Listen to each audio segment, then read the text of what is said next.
Okay. These are the 6 magic elements when you run in a circle around the planets. All it takes is a bit of your hair.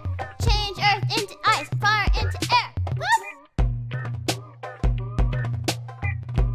Do you like my song? If I say yes, will you stop singing? Nope. I have to go now. Water, ice, stem. Earth, air, fire, water, ice, stem. Okay. These are the 6 magic elements when you run in a circle around the planets. All it Welcome, ladies and gentlemen. I'm SocioPsycho, and this is Mob Reviews. And today we're going to take a look at Gravity Ghost. This is created by Ivy Games, LLC. Available for PC, Mac, and Linux. It is a flight simulator smashed together with a platformer with a physics-based orientation style gameplay with puzzles thrown in there, a very smooth story, and a great soundtrack. It sounds weird to say how well does that whole collaboration actually work, and that's what we will be discussing to see if this game is worth your money and more importantly your time. And we'll begin in the options menu. Now in the options menu it does have a large variable of screen resolutions, which is definitely appreciated. Unfortunately there is no sound slider. You do have a great soundtrack in this game, and while I have not found that the volume of that to be too loud at any point, it would have been nice to have a slider. Not a huge deal, but again with the control options. Now you do have the way to fly with ease using your mouse, but you can also use the keyboard WASD, spacebar, Q and E for the different abilities and movement capabilities in the game. It would be nice to have those being rebindable, but unfortunately they don't have that. Is it a huge deal? And did I feel the controls were not accurate or ease of access? No, but still somebody else might. The game's been running at 60 frames per second with no tearing, clipping, or crashing. Performance-wise, it's been doing just fine. So let's get into the game and see exactly what this is all about. And we're going to start with the gameplay because, as I said earlier, the gameplay is a little weird feeling, but it's very empowering, it's very uplifting, it has a real sense of atmosphere tied into it. The gameplay is pretty simplistic in the mechanic itself. You are flying through the air, you have the availability to land on certain platforms on miniature planets, as well as jump off, and as you increase in the progression of the game, you'll unlock passive ability upgrades as well as new tricks such as double jump in the air, dash, and certain areas which will make your flying a little bit more controlled, or at least give you a little bit more direction, as different maps do have different gravitational pulls. The baseline of the gameplay is very simplistic. You are playing as this female character who is a spirit, and you have this long hair that's flowing. The further you get in the game, the more elements you can change planets into. Your hair allows you to change those planets, and as you do so, you use up the hair length. Now to regain it, you simply gobble up a little fish food that is strewn about the different levels, which re-lengthens your hair. Later on in the game, you can get a passive upgrade where you don't lose any hair for doing such. I've never found that to be an issue or unbalanced at all. I never found that the needing of usage amount of hair being used to activate powers was unbalanced. There was no issue at that whatsoever. It never even played into a negative realization for the game. The game is broken up by 7 different levels, chapters, however you want to really depict it. And in those 7 chapters, the story unravels itself to you by completing the different missions. There's a lot more content in this game than I actually expected. When I picked up this game, I didn't expect it to have as much as it does, and I'm actually quite happy that it did. The length of the game is well worth the price point, I'll state that right now, as the gameplay never really feels as if it's getting old or repetitive, and it respects your time. It continuously nudges you forward and has the right breakups and intervals into the game that help you stay connected with the story and makes you look forward to what's happening next. The gameplay may be very simplistic in its baseline, but it pulls it off so well that you are enamored by the universe that you are in. it's been a long time since I had this much fun, as this is true representation of art. It's not just a go here, do this, go there, do that, repetitive nonsense. It actually has soul to it. It has feeling and weight and depth behind your actions. What you feel as you progress through the gameplay gives you a sense of purpose and fills you with a sense of satisfaction for what you've accomplished. I never felt that my time was wasted in this game, and that's what's really important.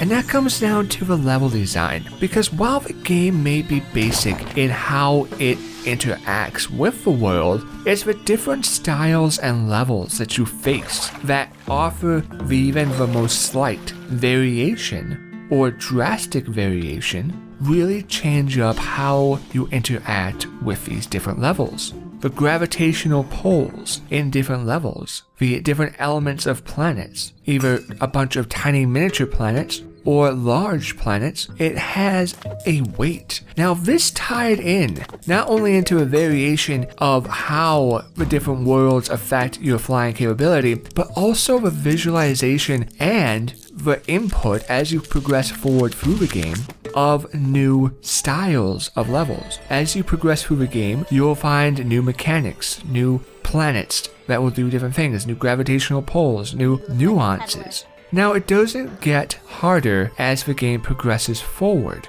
And this is something that may be a little bit annoying to some, but the game isn't set out from the beginning to be a challenge, it's to be an adventure. You will have some areas where you will try or be on a certain level longer than the others, but the game is not here to make you feel frustrated, and the level design really plays off that well. While I've noticed more control over the mouse movementation, if I want to fly using the mouse, that is a little bit more accurate than using the keyboard, I never felt as if the level design was becoming stagnant. It continually had a refresher, something that you had to look forward to, as certain story element parts are tied to certain missions in the level design. You really have a sense of choice progression, because if you want to learn more about the story, you can go for those missions and try to achieve those and not worry about so much of anything else. This ties into the well done open-end style of the levels and choice availability of what level you pick. You start off in this universal galaxy, and after your first chapter, you unlock other chapters by star progression. You'll need 20 stars to unlock the second tier, 30 stars to unlock the third tier, and so on and so on.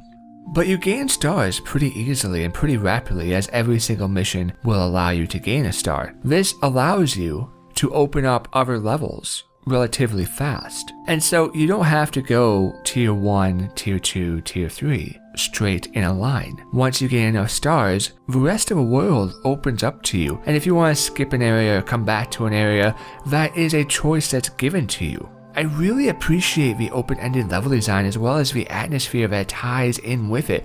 The entire aesthetic with the game really comes together and holds strong throughout the entire game. At no point did the atmosphere of the game, the elements of the story, and the level design of what you're doing not be balanced. This was a terrific design in the art structure of the game, as well as the representation of the adventure that you were experiencing. It really allowed you to feel it as you progressed through it. Now, one main reason why that is possible is due to the story that is progressed through the game. The story is a mix in between a little bit of comedy to keep it light here and there, tragedy to bring it home and to hit you strongly in the heart, and a sense of, I want to know more, and I'm curious, and I want to explore and find out the next piece of a puzzle. I want to know the story. The story is not handed to you. Every bit of a story that you unlock, it feels like a reward. The gameplay is good, and it ties into wanting to know the story not as a tedious motion, but the story more than just a, oh, well, here we go, or oh, I'm just sitting down and watching as this progresses forward. You have to work for it. Even if that's not that difficult to attain, you still feel rewarded for your effort and the impactful depth of the story the message that it was telling really hits home. It tells a really deep, really strong story that traps you in it. And you're like, whoa, I definitely want to see where this is going. What's gonna happen next? And I am not ashamed to admit that this story was done so well that it tugged at my heartstrings.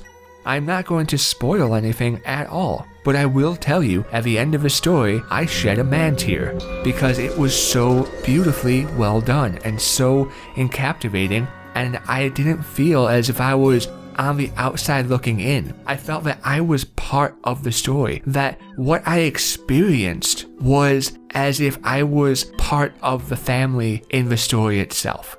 The voice acting, it's done well. It's not some high-end Hollywood voice acting quality, but it's not some amateur garage recording either. It really fits the persona that they were going for. And the voice acting in between the comedy skits and the emotional impacts that the story relates to you, it really sets it off. The tones and voices and the fluctuations really hit a chord. And I'll let you hear some of that now for yourself. And while you may not have the same impactful feeling from this clip, because it's just a piece of the story, you can at least see the quality of the voice acting for yourself.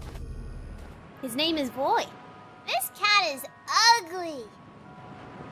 Come here, ugly cat.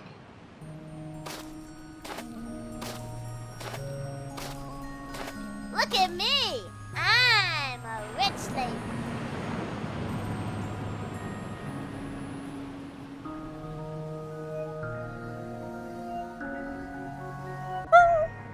It's okay, he's friendly. Pepper, go inside. Is this about the fox? He could have killed her. But he wouldn't have. He is a wild animal. Go to your room right now. Why? You're not Mom. No, Mom is gone. Because of your stupid boyfriend. I'm sorry. Go to your room and stay there until I know what to do with you.